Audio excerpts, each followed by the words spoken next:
기록을 할 수 있는 도구를 통틀어 필기구라 부릅니다. 일상에서 쉽게 접할 수 있는 물건이자 점점 사라져가는 물건. 여러분은 필기구에 대해 얼마나 알고 계십니까? 1924년 한 업체가 내놓은 만년필이 10만 유로. 하나로 1억 4천만 원에 팔려 가장 비싼 만년필로 기네스북에 올랐습니다. 그 후 같은 회사 제품의 만년필이 2억 원이 넘는 가격에 팔려 한동안 그 자리를 이어받았는데요. 이 만년필에는 무려 1430개의 다이아몬드가 박혀 있다는 사실. 또 연필은 왜 육각형이며 볼펜 촉에는 어떤 비밀이 숨겨져 있을까요? 다양한 필기구의 역사는 기록을 향한 인류의 욕망과 기존 필기구의 단점을 보완하는 진화의 관점에서 발달해왔습니다. 인류의 긴 역사를 함께 써내려간 필기구. 편의에 의해 발전해온 물건. 필기구의 숨겨진 이야기를 시작합니다.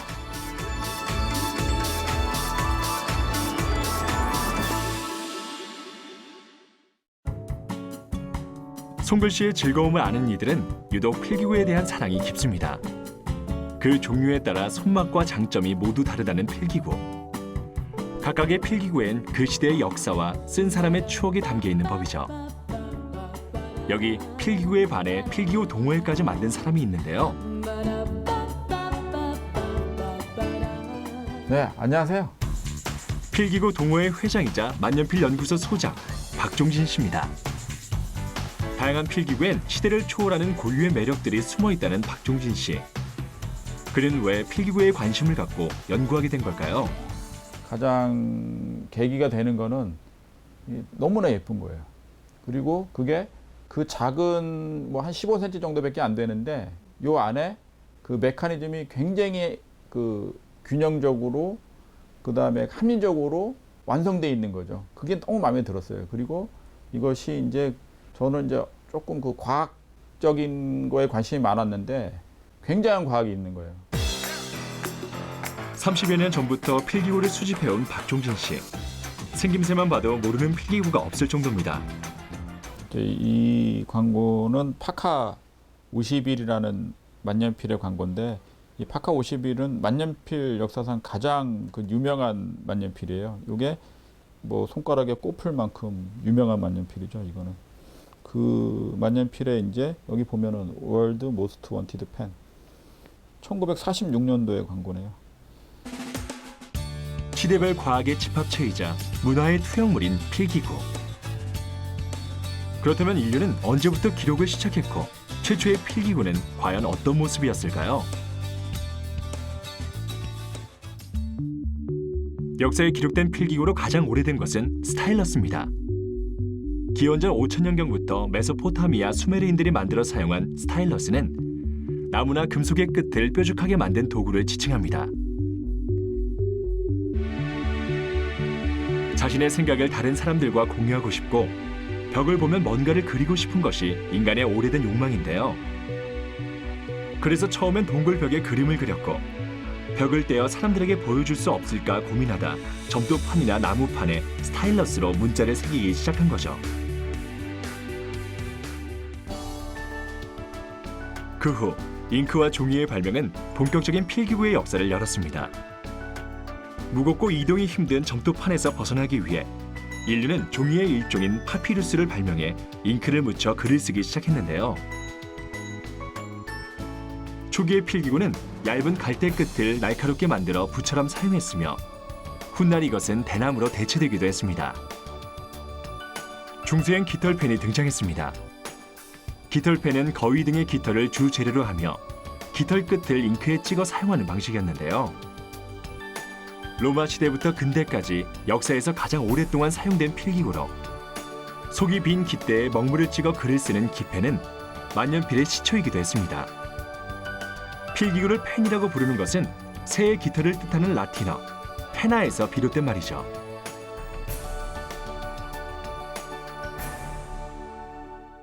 깃털펜을 가장 많이 오랜 기간 동안 사용했는데 깃털펜은 뭐 6세기경부터 사용해서 철제펜이 등장할 때까지 약 한 1500년간 사용됐습니다. 이제 뭐 스틸펜에 비해서 등장 전까지 깃털펜은 이제 뭐 내구에 문제가 있어서 그 내구 때문에 그 스틸펜이 이제 등장하는 계기가 되었죠. 연필의 역사는 1564년 영국의 보르우드 광산에서 흑연이 발견되며 시작되었는데요. 처음엔 흑연 덩어리를 종이나 실로 감싸서 사용해 잘 부러지고 흑연 가루가 손이나 옷을 더럽히기 일쑤였습니다. 이런 흑연의 단점을 단숨에 해결한 사람이 있었으니 바로 프랑스의 화가이자 화학자인 니콜라 자크 콩테였죠. 그림을 그릴 때마다 손에 묻고 잘 부러지는 흑연 조각 때문에 불편했던 콩테. 그러던 어느 날 저녁 식사 중이던 그에게 아이디어가 떠올랐는데요. 흙을 불에 구워 접시를 만들듯 흑연의 진흙을 반죽해 구워보기로 한 거죠. 콩테는 연구를 통해 가느다란 막대기 모양의 연필심을 만드는 법을 고안해냅니다. 그것이 연필의 원조격인 콩테였죠. 콩테는 이 연필심을 나무 홈에 끼워 세상의 연필을 탄생시켰는데요. 현대의 연필은 이런 콩테의 제조법을 개량한 것입니다.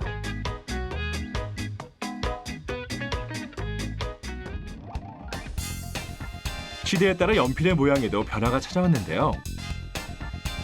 간의 수공업으로 제작된 초창기엔 둥근 형태였던 연필은 공장 산업으로 바뀌면서 제조업자들이 단가를 줄이기 위해 연필의 형태를 바꿨습니다.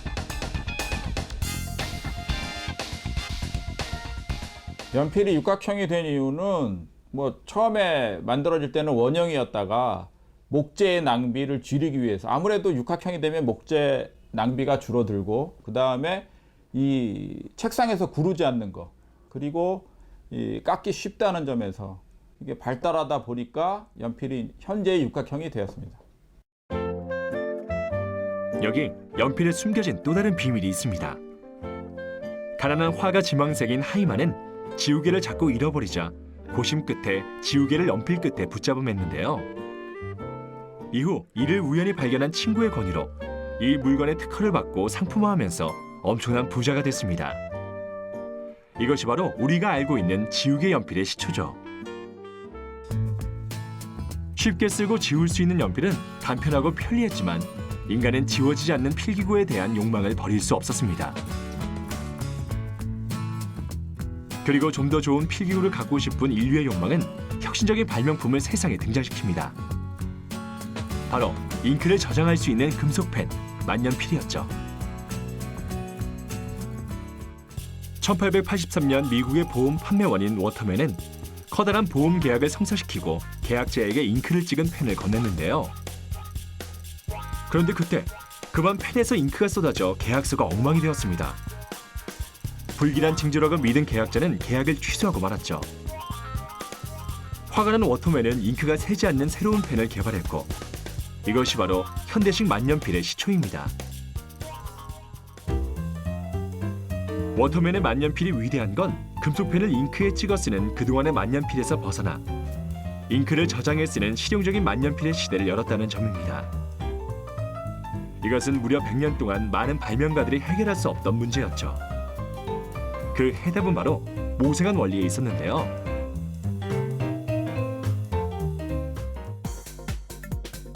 모세관 원리는 액체가 관을 타고 올라가거나 내려가는 현상을 일으키는 힘으로 관이 얇을수록 그 힘이 더 커집니다. 저장된 잉크가 펜 쪽으로 움직이는 건 식물이 줄기를 통해 물을 끌어올리는 모세관 원리와 같은데요. 물을 잉크, 줄기를 펜 쪽에 적용해 잉크를 만년필 속에서 흐르게 만든 거죠. 또 만년필로 글씨를 쓰는 건 역시 모세관 현상에 의해 펜 쪽의 잉크가 종이로 이동하는 현상입니다. 종이를 확대해보면 섬유가 복잡하게 뒤엉킨 모세관을 볼 수 있는데요. 잉크를 두고 만년필과 종이의 모세관 힘이 밀고 당기기를 하기 때문에 적정량의 잉크가 지속적으로 나오게 되죠. 만년필 펜촉을 종이에 가만히 대고 있거나 천천히 움직이는 것보다 빨리 움직이면 더 얇은 선이 나오는 것도 바로 모세관 힘 때문인데요.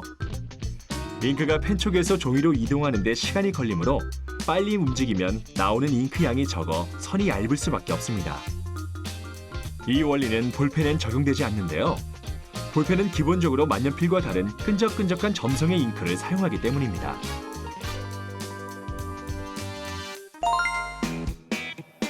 그렇다면 만년필은 어떻게 만들어질까요? 미국, 일본 등 선진국에만 있는 맞춤 만년필 공방이 국내에도 등장했는데요. 원목으로 수제 만년필을 만드는 과정을 직접 지켜봤습니다. 만년필의 몸통 부분인 배럴을 만들기 위해 원목을 재단하는 과정이 한창인데요. 배럴의 종류는 총 4가지로 나뉩니다. 나무 종류는 현재 외국의 수입목, 특수목 3가지가 있고요. 그다음 이제 국내에서 자생하는 그 주목이라는 나무가 있어요. 그 4가지가 쓰는데 수입목 3가지는 코코볼로라는 나무, 그다음 복코테, 그다음 암보이나 벌, 그다음 이제 국산 나무 중에서 그 주목이라는 그 살아천년, 죽어천년이라는 아주 귀한 나무입니다. 그 나무의 뿌리 부분을 가공을 해서 이제 펜을 만들죠. 같은 나무라도 부위에 따라 다양한 모양이 나타나기 때문에 수제 만년필은 세상에 하나뿐인 나만의 펜을 찾는 사람들에게 인기가 높다는데요. 두 번째 과정은 재단한 원목 가운데 잉크 저장 공간인 컨버터를 넣을 구멍을 뚫는 작업입니다.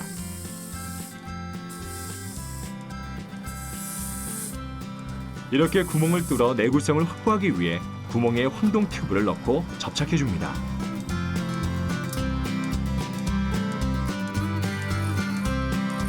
다음 단계는 선반 작업인데요. 네모난 나무를 깎아 펜의 몸통인 배럴의 원형을 만드는 가장 중요한 과정입니다. 배럴을 일정한 두께와 퀄리티로 만들어내는 것이 바로 장인의 기술인데요. 마감을 앞두고 선반 작업을 어떻게 하느냐에 따라 만년필의 질이 결정되죠.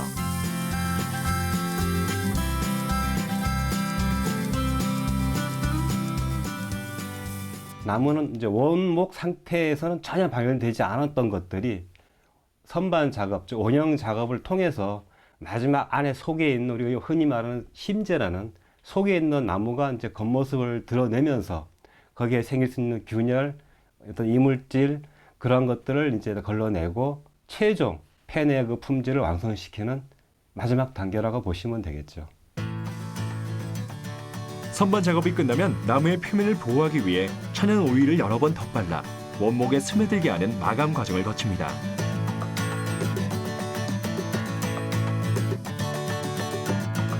이렇게 완성된 배럴에 펜촉과 컨버터 등을 넣어 조립하고 3주간의 테스트 과정을 거치면 한 자루의 만년필이 완성되는데요. 통상적으로 수제 만년필 한 자루가 완성되는 데 걸리는 시간은 보통 한 달. 그 안에 들어간 정성과 노력을 엿볼 수 있습니다. 이렇게 만든 수제 만년필은 상온에 고이 모셔두고 10일 뒤에 필기를 해도 부드럽게 잉크가 흘러나온다는데요. 수제 만년필은 청와대에 납품될 정도로 그 가치를 인정받고 있습니다. 디지털라이징이 가속화되더라도 그에 대한 반작용으로 사람들마다 아날로그에 대한 그 반대급부 어떤 추억 이런 것들이 있는 것 같습니다. 특히 이제 다른 필기구와 비교해 봤을 때 만년필의 그 매력은 그 만년필의 닙과 종이의 그 마찰, 그 여기에서 오는 사각거리는 느낌, 이런 것들이 사람들이 만년필에서 손을 떼지 못하게 하는 그만의 매력이라고 생각을 합니다. 이처럼 현대인들의 향수를 자극하며 오늘날 더 귀하게 여겨지고 있는 만년필. 품격, 약속, 진정성과 존경을 표현하는 이보다 더 좋은 소품은 없는데요. 디지털 시대 만년필의 매출은 최근 오히려 증가세를 보이며 필기구의 아날로그로의 귀환을 알리고 있습니다.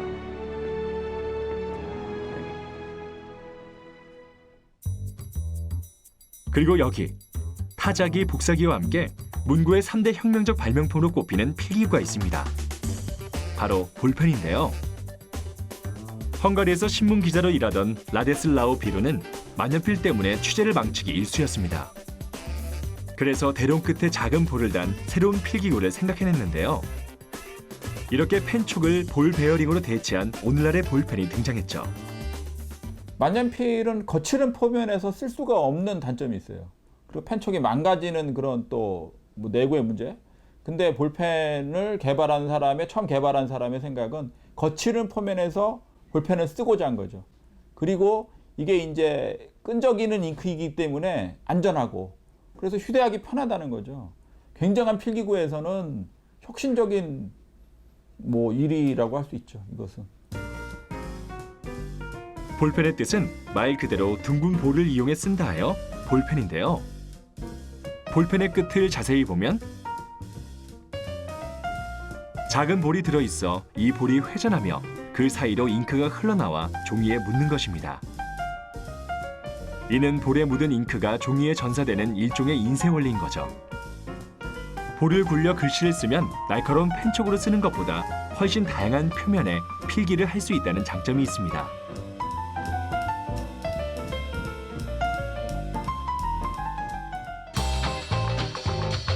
오랜 세월 실과 바늘처럼 함께 다녔던 필기구와 종이. 하지만 최근의 필기구는 종이의 한계를 넘어 액정을 이용한 최첨단 디지털 기술들을 선보이고 있습니다. 아날로그 필기구의 자리를 전자펜과 손가락이 대신하고 있는데요. 디지털 세상에서 쓰이는 새로운 필기구를 체험하기 위해 현장을 찾았습니다. 이 전자펜 제조업체는 최신 전자펜의 손맛이라는 아날로그적 감성까지 결합한 기술 개발에 성공했는데요. 전자펜으로도 선의 다양한 기울기와 두께, 명암 및 색상을 자유자재로 조정할 수 있게 됐습니다. 이로써 정밀한 메모는 물론 그림 그리기까지 가능해졌는데요. 이를 위해선 끊기지 않고 선이 얼마나 부드럽고 자연스럽게 살려지느냐가 관건. 사람의 손이 직접 만들 수 있는 느낌을 표현하기 위해선 필압 재현이 가장 중요한 요소였습니다. 타블렛은 마우스하고는 다르게 1024레벨 혹은 2048레벨의 압력 감지 기능과 기울기 검출 기능을 가지고 있습니다. 이 기능을 구현하기 위해서 매우 많은 부품들이 제품에 사용이 되고 있고 사용자가 제품을 사용을 하면서 눌러지는 압력의 단계를 1024 혹은 2048레벨까지 검출을 하여 제품을 사용함에 따라 PC의 결과물을 보여주고 0도부터 60도까지의 기울기를 검출하여 그 결과물도 동일하게 PC에 보여줍니다. 전자펜의 궁극의 목적은 연필과 동일한 필기감과 질감을 사용자가 느낄 수 있게 만들어가는 것이고, 전자펜으로 완벽한 필기감, 즉 손맛을 느낄 수 있는 날도 얼마 남지 않아 보입니다.